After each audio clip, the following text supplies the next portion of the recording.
поставили, сдают домики. Честно, я бы здесь никогда не заселилась, вообще ни за какие ковришки. Вот серьезно. Что мне здесь, ходить грязь месить вот эту? Ну, для чего? Вот парковка, посмотрите, через грязь. В домике он. Домики, еще и люди.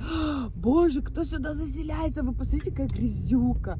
Ну, посмотрите, вот этот, кто домики сделал. Поставил он клумбы, цветы. Я не могу. Вы что, серьезно? Вы здесь тратите деньги, останавливаетесь? Это не шутка? Вы что, серьезно? Я вообще... У меня нет слов.